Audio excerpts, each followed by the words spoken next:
Now, I have Kevin McConnell here from Bloxham Stockbrokers. He's the head of research there. Kevin, what exactly is the Finance Minister, Brian Linehan, going to announce today?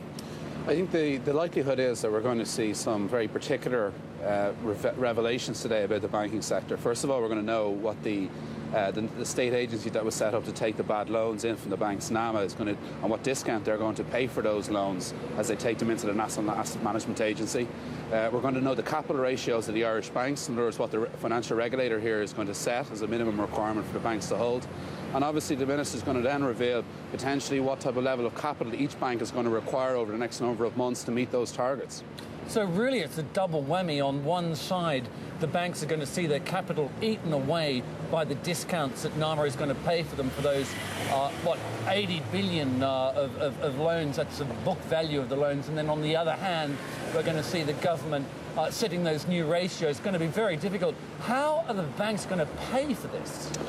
Well, obviously, there's going to be a combination of factors for the two listed players, Bank of Ireland and Allied Irish Bank. But for obviously the banks that aren't listed, obviously it's going to require direct state funding. Now, for the two listed players, the government has already invested about 3.5 billion in each bank in this firm of pref shares. So what we might see is a conversion of those prefs into actually ordinary equity and therefore supporting the capital base.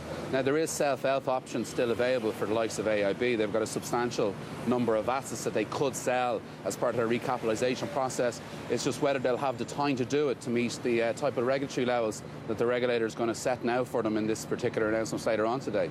So what we could end, though, is with the Allied Irish banks could actually be something like 70% government owned by the end of it, and the Bank of Ireland 40% owned.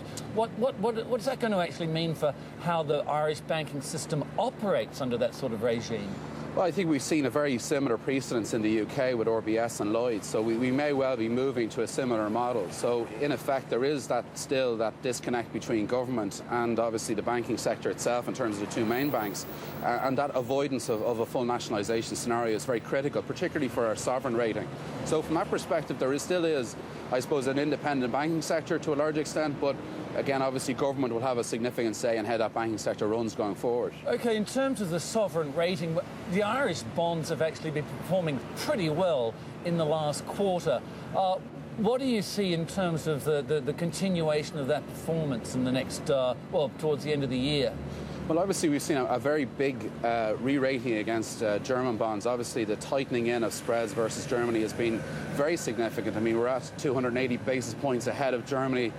Back March last year, we've tightened into about 138 last night. It's very crucial, and I think that if today's announcement continues to go well, we could be seeing a further tightening of those bond levels. Kevin, thank you so much for coming out here and braving the cold here in Ireland.